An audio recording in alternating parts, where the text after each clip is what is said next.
You're listening to Convenience Matters, brought to you by the National Association of Convenience Stores. Welcome to Convenience Matters, where we talk about all things that matter to convenience stores, and if they matter to convenience stores, they probably matter to consumers.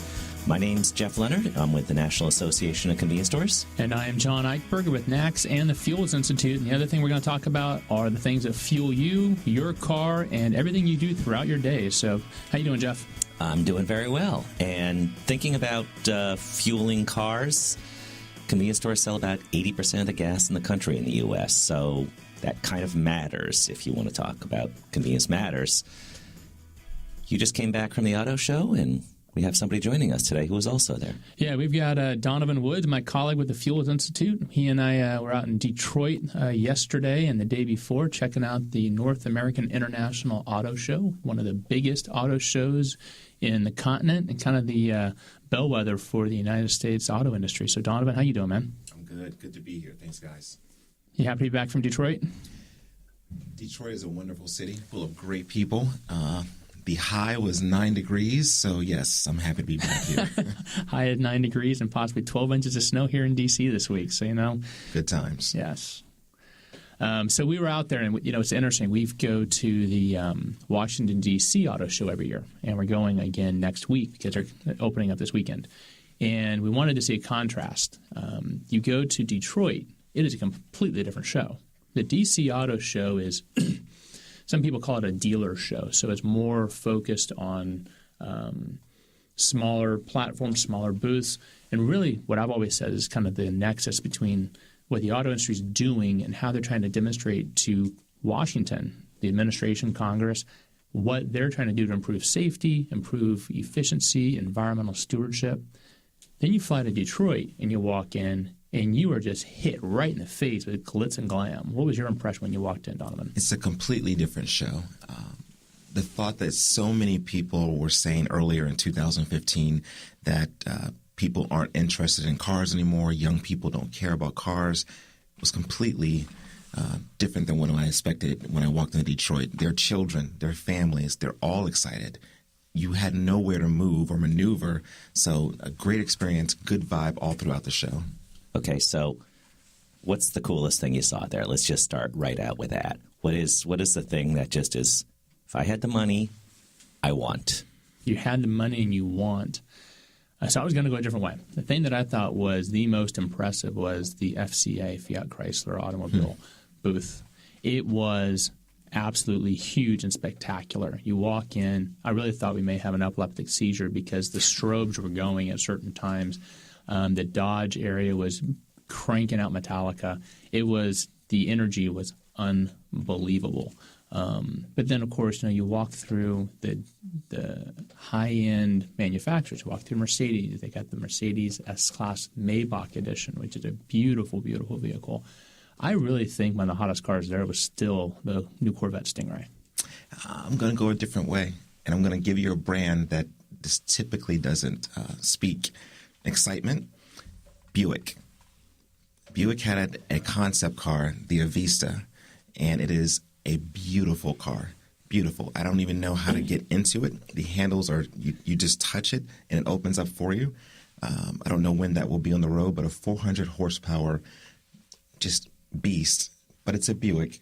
That, if I had unlimited funds, that'd be the car I'd go for. So Detroit Auto Show, is there much more of a focus on the domestic? Do they bring out the cars in force? I know Fiat, I assume the Pope wasn't there, although the Fiat, when he came here to the U.S. last year, he was riding a Fiat. I know the Fiat people were just totally enamored. They didn't know it was coming. Right. No, I think there is a presence of the big three, absolutely, because it's our home show. So you walk in and like the entrance, the first thing you see is a Ford information booth. You're not even in the show yet, and Ford's already taken over the lobby. You walk in, Ford's right there, General Motors is there, and in the back you see Fiat dominating the backside. But that doesn't mean the other auto companies aren't there too. And I think it's a statement for them to have a big footprint and to bring a lot of vehicles. The one thing I'll note about all of the auto companies that are on display in Detroit is you had difficulty maneuvering around the cars. the number of models and units on display was really kind of overwhelming. I mean, we spent, I don't know how many hours walking around, but it's almost impossible to really get your head wrapped around what you're seeing because there's so much of it. I think one of the things that I noticed, Donovan, was I didn't pick up on too many consistent themes. It seemed to be, here's what we got. Come take a look and drool over the shiny new metals we have. That's different than when we go to DC. There is a theme, technology, or their hybrid features, or just something that's specific. Whereas the only booth that really went that way, I'd say, was Mercedes. They had the focus on their intelligent drive. I don't know what you'd call that. Everything that's autonomous there. They had that focus, and maybe Volvo had the same type of focus where it was one particular theme. But other than that, you walked in and it felt more like a car show for consumers where you come in and just look at every single model they have. And again, if you're already familiar with that, it was overwhelming to see every little car they have out there. No, I will say, I mean, I think you're right. I think the Mercedes and the Volvo booths were very focused on that dynamic. But that intelligent drive, that driver-to-vehicle connectivity, right, the vehicle-to-vehicle technology, communication technology, the vehicle-to-infrastructure technology that they're developing was I would say it was showcased in 90% of the booths we walked through. Mm-hmm. Everybody is doing something on how do you integrate the driver's phone in a safe way with the vehicle. How do the vehicles begin to communicate with one another for enhanced safety and collision avoidance? And then how do they start communicating with infrastructure? A lot of localities and governments are starting to put in these traffic management systems, which are stationary monitoring and communication devices. As the vehicles start adding advanced communications, they can start talking to one another. And the whole goal is to reduce collisions, reduce fatalities, improve safety, improve efficiency, reduce consumption of fuel. And every single automaker seems to be embracing that technology, which was, if anything, one of the dominant themes I picked up as we walked through. Now, I know you guys are both car guys, so you guys would go to the show regardless. But you're going to the show because there's work-related reasons. Convenience stores fuel America. They sell 80% of the gas in the country. And 10 years from now, if something else is fueling cars, convenience stores want to be right there. So it's also a lot about looking at the various fuels. Now, we know last year 17.5 million cars sold in the country, a record. At the same time, at the other end, I think the average age of vehicles is something like 11.6 years. It's the oldest it's ever been. You have very old cars and a lot of new cars. What did you see on the show floor that is pointing us towards new types of fuels? Is it hybrids? Is it hydrogen? Is it gas? Is it diesel? What are the fuels out there? So Donovan and I were talking about that as we were walking through the show because we were contrasting what we were seeing with what we see in D.C. Right. In D.C., it's, hey, policymakers, look at these new drive technologies, new fuels that we are focusing on developing. In Detroit, it was really, what do we have to sell today? And what we saw was almost ubiquitous availability of some sort of plug-in hybrid vehicle. Mm-hmm. The automakers have to meet certain fuel efficiency standards starting now, but really kicks in the next couple of years. And they are really looking at how do we use the electricity and batteries to boost our efficiency to get to those markers. Definitely. And with that in mind, I was impressed to see the Chevy Bolt EV on display. A cute little car. It's about the size of a Honda Fit. And it's hatchback. The cool thing about it, it can get an 80% of its charge recharged within an hour on a DC fast charge. So being able to plug in DC fast charge and your car is back to 80% of charge in less than 1 hour, that's pretty strong. So that was a focus. One other thing I was surprised to see was I didn't see much hydrogen focus there. Toyota/Lexus, they had their fuel cell vehicles there, the Mirai and a Lexus concept car. But Honda did not bring their fuel cell vehicle with them. And it won't be there even in D.C. It won't be out again until the New York show. So I was surprised to see the hydrogen sort of took a back seat, whereas EVs, plug-ins were definitely at the forefront. Well, I think part of that is It seemed to me that the displays in Detroit were focused on what is available now or in the immediate near future, not what's going to be available in a couple of years. One comment about the Bolt you mentioned, the fast charge of 80% capacity in an hour is impressive. What's most impressive to me is it's a $35,000 car. It's going to give you more than 200 miles per charge. Right. Well, NACS and the Fuels Institute has done monthly surveys with consumers for 3 years now, over 3 years. And every month we ask, what's the average miles per gallon that your car gets? And it really hasn't moved much from 23 or 24 miles per gallon. By the year 2025, the fleet has to average 54.5. Now, granted, that's new cars, and I think that it's actually closer to 39 when you factor in other things. But what are you seeing out there that will move us towards that level in 9 years? Is it purely EV, or is it something else that's going to take us over the top? It's a combination. If you look at what's happened in vehicle design the last 5 years, internal combustion engine, your gasoline internal combustion engine has changed. Now it's a 110-year-old technology. But what they've done is they've downsized the engine. They've improved the compression ratio internally, which gets a little techno geek, and I won't go there. But that improves your efficiency and your power and your overall performance. They've added direct injection to almost all vehicles. If you look at the range over the last 5-10 years, it's gone from like 10% utilization of new cars to almost 90. Direct injection improves efficiency. They're putting turbo boosters on these smaller engines to give you more power.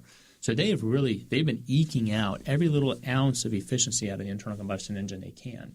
They're also reducing the weight by using high-strength steel to reduce the amount of weight. They're using carbon fiber. They're using aluminum. They're doing a whole bunch of stuff to lightweight the vehicles without compromising safety.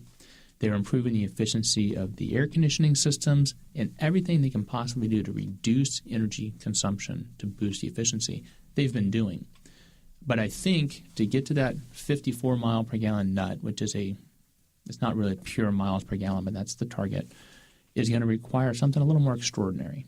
And your comment that people have been saying their fuel efficiency hasn't changed in the last couple of years, there's been a lot of talk about, hey, people, John, you talk about demand destruction on fuel, because I believe by 2035 we're going to lose 20% of gasoline demand. That's what the forecasts are saying. And some look at me and go, you're nuts. We've been seeing an increase in demand for the last 6 quarters. How can you say that? And my response is, CAFE standards haven't really hit yet. And it takes 17 years to turn over the fleet. And so if we start getting a 36 mile per gallon fleet average next year, then it's going to be the late 20s before we start really seeing those on the road. But it's coming. And I believe by 2018, we're going to start seeing a consistent and irreversible trend towards reducing fuel demand. And that's because there's 17 million new cars sold every year, and there's about 260 million already on the road. So it takes a while. If you look at the math, it's only 5% of the cars on the road is flipping over every year. Yep. It takes a while to really build up. Well, I had a question about diesel. Diesel is also considered one of our big things looking down the road. And of course, there were some challenges last year with one of the automakers. What are we seeing about diesel now? Is that still the future, or is they retrenching a little bit? So when you walk around the auto show, I didn't see a whole lot of diesel vehicles on display. Some of the trucks were on display, but I think it's important to note that the car market for diesel is less than 0.5% of new car sales. Now, the brand that will not be mentioned on this broadcast had an 80% market share in that segment. So that's a big, big hit for that segment. But the majority of diesels being sold are trucks. And I used the Ram 1500 as my example. When Fiat Chrysler and Dodge came out with the Ram 1500 with a diesel, they expected 10% of their sales to be diesel. 2015, 30% were diesel. There seems to be no reduction in consumer interest in diesel vehicles. They still give you better fuel economy, better durability. They can last 300,000 miles. They have a higher resale value, all those things. And right now, in some markets, diesel is less expensive than gasoline. So I don't think diesel is dead. I think it's stumbling a little bit, but I don't think it's going away.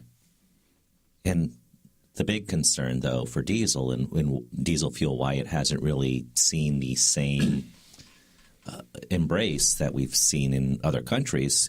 When we survey people, when NACS and the Fuels Institute survey people, in particular women, say, I want availability. And there's a real concern, at least in the past, that I have a diesel-fueled car. I may not be able to fuel it when that light comes on, though, and tells me I need more. But, you know, the retailers have picked up on that. Every retailer I talk to is putting auto diesel into their stores, whether it's a rebuild or new construction. If they are doing something that requires repiping or installation of new tanks, they're putting diesel in because they recognize that it has a very strong growth potential. The other thing is, from a retail perspective, margins are much better on diesel. And that is very attractive. If people want more diesel at retail, trust me, there's a big carrot hanging out in front of the retailers to do that. But, you know, we've been talking about fuel and engine types. But I think one of the things we need to really pay attention to, this is what Donovan really focused on earlier this week in Detroit, was how are the auto companies attracting the new consumer? Today's consumer, not our age, we're definitely on the downward trend of our life cycle. Those who are a couple generations behind us, they don't think about cars the way we do. I mean, I've said forever. I mean, my 16th birthday, I was at DMV getting my license. I could not wait. That is not the case anymore. You look at any numbers, teen driver licensing rate is way down. It has been coming down since the mid-'80s. But I think what the auto companies have identified and what the Fuels Institute has identified through our research is the new consumer isn't concerned so much about horsepower, torque, handling, 0 to 60 pace. People like me, I'm still interested in those.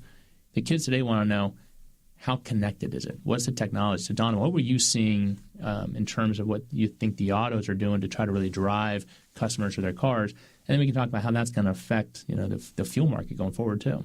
How about this? Get off the plane in Detroit. Before I even get to my baggage claim, I realize there's a couple of posters walking through, advertisements of different things. I see 2 advertisements from a brand, and they're talking about their small battery electric vehicle. But everything around it was connectivity, being able to connect to your phone, having your whole life in your pocket. But not only that, when you get in your car is an extension of that.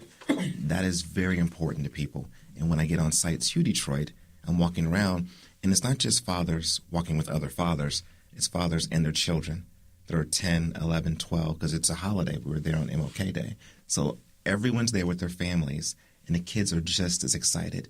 And the idea that there is connectivity, that there's no difference in looking at my phone, whatever your particular choice is of the 2 brands, but whatever you do, it's an extension of that, and people are excited about that. So your car guys, like I said, this is you. Right. Right. That's your impression. I can rev it. I can do all that other stuff. But when you're talking, the Fuels Institute did a study last year, and they found that kids are, as John said, not getting their driver's licenses. They're probably more likely to share car rides. They're more concerned about what their phone can do in the car or how somebody else can drive them. So what does that mean for convenience stores? What do they need to do as the future, while record car sales now, they may not be tomorrow? It is absolutely critical that they don't rest. Look, right now, fuel margins are strong. Lower gas prices is good for the consumer. It's great for the retailer. But ultimately, the retailers need to be paying attention to what's coming up, because just because we had record car sales this year and it's still a gasoline, diesel-dominated industry and market, that is going to start changing. The 200-mile, $30,000 Bolt is not the first one that's going to hit the market, and it's not the last. The attractiveness of a charge at home or charge at work and never have to go to a convenience store, that vehicle is gaining prominence. We're going to see it gain market share. Maybe not 10, 20% in the next 20 years, but it's going to start chipping away. And it's not that retailers need to go, oh, crap, I need to change everything now. Wait, did you say crap? Yeah. There goes a little bit more in the swear box. Oh, darn, I have to change now.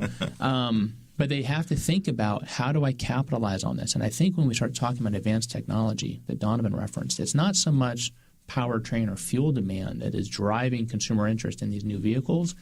It's how does my car become a part of my technological world? In a retail, you just think about how do I become part of that technology world?